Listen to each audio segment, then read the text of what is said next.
Hello students. आज पुनः अपने वीडियो में जो हमारा 8वां अध्याय 11वीं का चल रहा है, कार्बनिक रसायन, मूलभूत अवधारणाएं एवं तकनीकें, पाठ चल रहा है 8वां अध्याय। उसमें हम चर्चा कर रहे थे IUPAC नामकरण की। और IUPAC नामकरण बताया भी था आपको। कल मैंने आपको एल्केन श्रृंखला के IUPAC नाम बताए थे। मैं रिवीजन एक बार करना चाहता हूँ। सबसे पहले मैंने बताया था, लंबी से लंबी श्रृंखला का चयन करते हैं। जब लंबी श्रृंखला का चयन हो जाएगा तो चयन के बाद हमें अंकन वहां से करना है जहां से मूलक सबसे नजदीक आता है। मूलक हम उसी को मानते हैं जिसको अंक में नहीं लेते हैं। जिस कार्बन को वो मूलक माने जाएंगे, और जिस ओर से मूलक सबसे नजदीक होगा अंकन वहीं से प्रारंभ करेंगे। अंक लंबी श्रृंखला का चयन कर लिया और उसके बाद मूलक देख लिए, जहां से पास में वहां से गिनती कर दी। लेकिन दोनों और तीनों ओर से मूलक पास में देखें और मूलक जिस संख्या में लगा हो उनको जोड़ लें, और जो न्यूनतम योग आए उसी ओर से हमें अंकन प्रारंभ करना है। जिसका न्यूनतम योग आए अंकन वहीं से प्रारंभ करते हैं। अंक जोड़ लिए, जोड़ने के बाद जिसको हमने गिनती दी है उसको एक चौकोर डिब्बे में बंद कर लेते हैं ताकि हमें श्रृंखला पता चल जाए। इसके पश्चात हम अब नामकरण करने के लिए पहले उस अंक के साथ मूलक का नाम लिखते हैं जो दिया गया है जिस अंक में।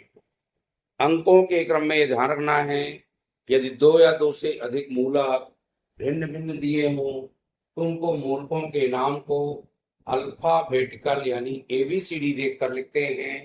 चाहे वो किसी भी अंक में लगे हों, लेकिन वो अल्फाबेटिकल लिखे जाते हैं। अल्फाबेटिकल देखकर ही हम उनका नंबर के साथ मूलक का नाम लिखेंगे। लेकिन नंबर लिखने के बाद आपको कामा लगाना है। कामा के बाद मूलक का नाम लिखना है, और जब मूलक का नाम लिख जाएगा फिर ये दूसरा मूलक है तो उस मूलक में कामा लगेगा। फिर अंक को लिखकर डैश लगाकर मूलक का नाम लिखेंगे। मान लीजिए एक ही मूलक तो 3 स्थान पर लगा है वही वाला, तो उन सब अंकों को क्रम से लिखेंगे, सभी में कामा लगाएंगे अंकों में। और फिर 2 मूलक समान हैं तो डाई का नाम देंगे, 3 मूलक समान हैं तो ट्राई का नाम देंगे, 4 समान हो तो टेट्रा का नाम देंगे।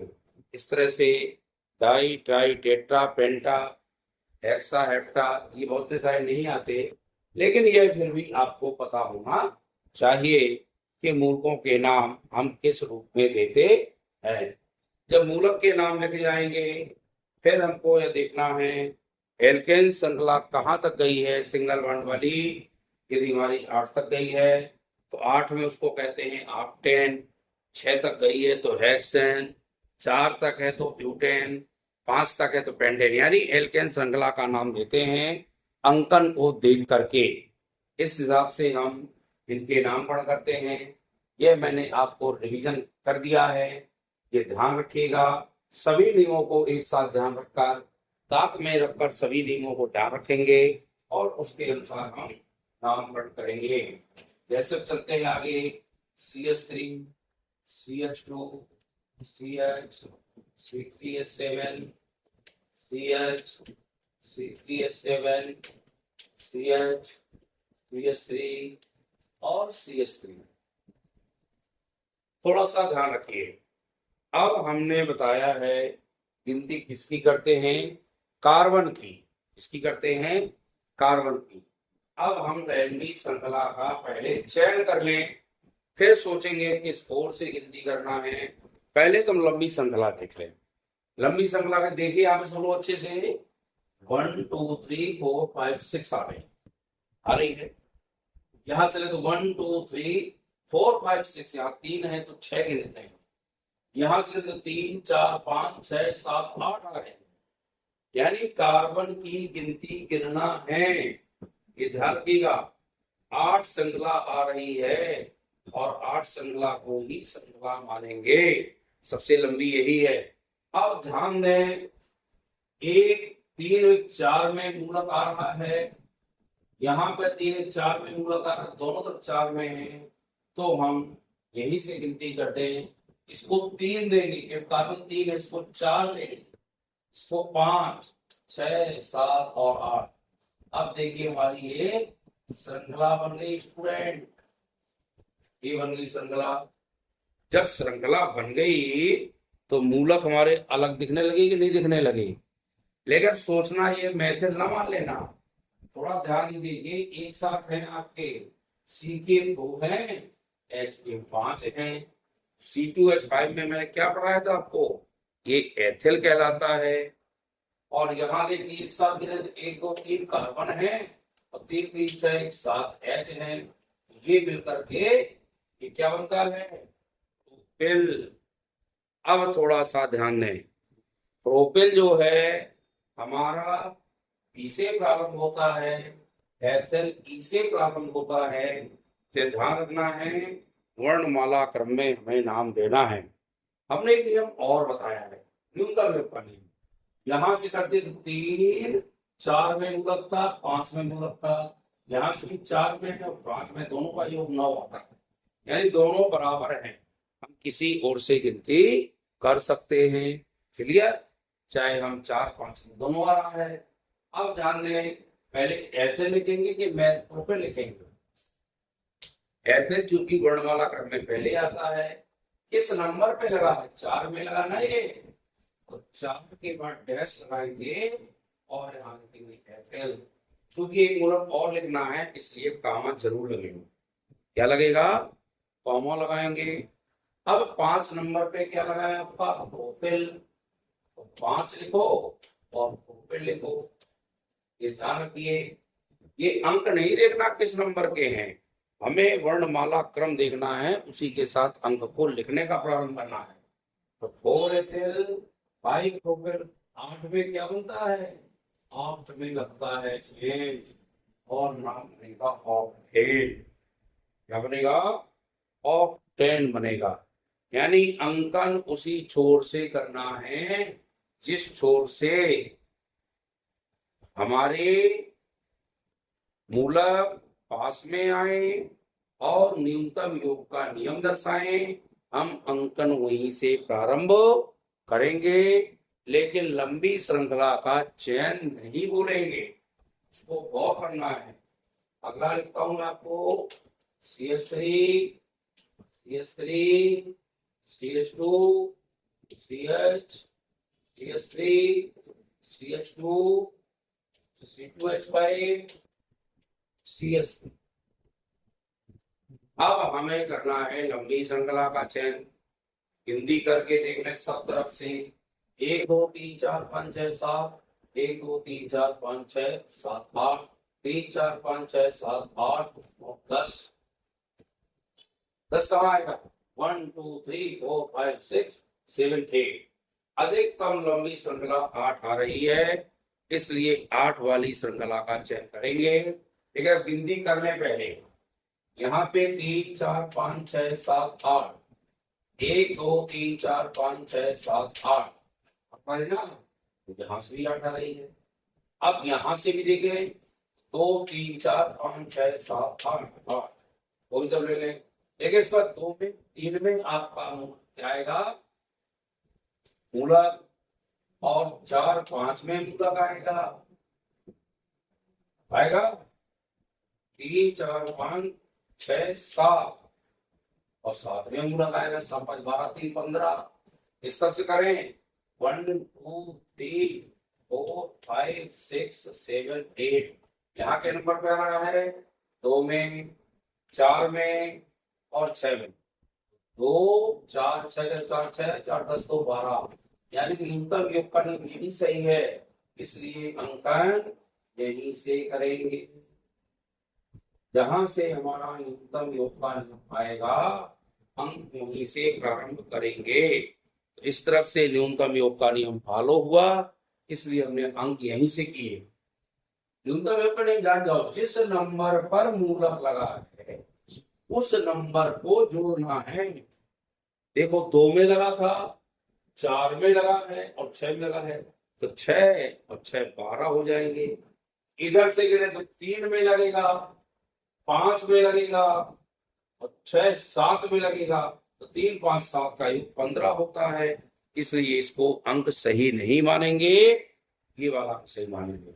अब मूलक देखिए कहाँ कहाँ लगे। एक तो 2 में लगा है, कहाँ लगा है, ध्यान से गिराना पड़े। एक तो 2 में लगा है और 4 में लगा है और 6 में लगा है, ये लगे हैं। लेकिन सभी में एक से मूलक है, CH3 ही लगे हैं और कोई मूलक नहीं लगे। जब एक समान मूलक होते हैं तो अंक के साथ मूलक का नाम लिखते हैं। यहाँ लिखो 2, 4, 6, हमने लगेगा। अब लगेगा डैश। 3 मूलक एक से होने पर ट्राई का नाम देते हैं। ट्राई से आएगा मेथिल। CH3 क्या पढ़ते हैं, मेथिल पढ़ते हैं ना, तो CH3 हो गया मेथिल। 3 4 6 try methyl. अब 8 में तो ऊपर ही बताया अपने आपको, ऑक्टेन बनता है। 2 4 6 ट्राई मेथिल ऑक्टेन आएगा। ध्यान रखिएगा, इस नियम को मत भूलें। जब तक ये नियम आप माइंड में रखोगे, IUPAC गलत नहीं हो सकते। यदि आपने ध्यान में ना दिया तो IUPAC में आपके समस्या आएगी और आपको केमिस्ट्री में बहुत टिपिकल लगेंगे कि IUPAC नाम बहुत टिपिकल हैं, जबकि कुछ टिपिकल नहीं होता, बिल्कुल आसान होते हैं। लेकिन जब आप देखोगे अच्छे से तभी आप कर पाएंगे। एक और बताऊं, CH3 CH CH5 CH2 CH CH3 CH2 CH और CH3 और CH3। अब काउंटिंग कर लें, अब काउंटिंग करें। 1 2 3 4 5 6 7 आ रहा है और 1 2 3 4 5 6 7 8 आ रहा है।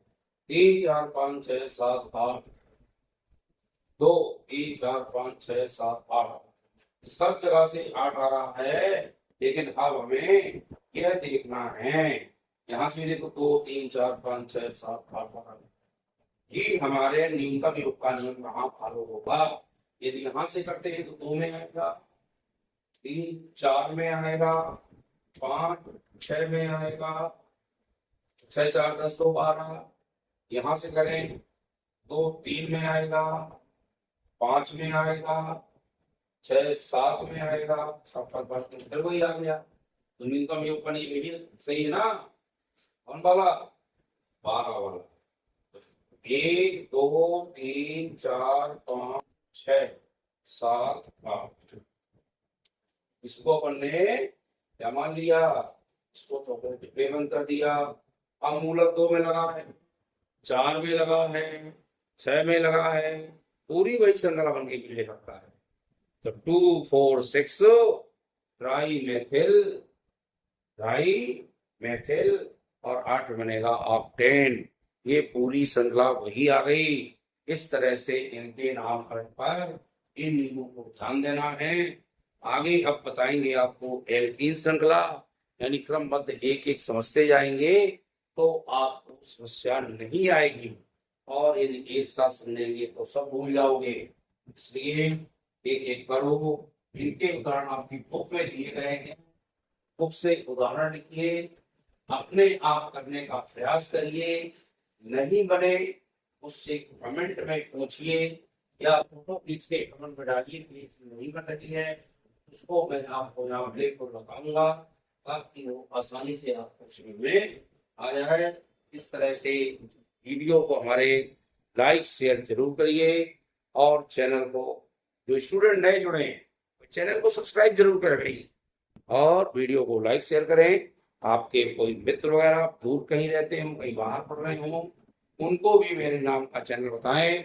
बहुत सारे वीडियो पड़े हैं, उन वीडियो को देख करके इसका फायदा लें, इससे आपको बहुत सारी डाउट्स बहुत सारे आपके दूर हो जाएंगे डाउट्स दूर हो जाएंगे, तो आप उनको बहुत अच्छे से कर पाएंगे। बहुत बहुत धन्यवाद।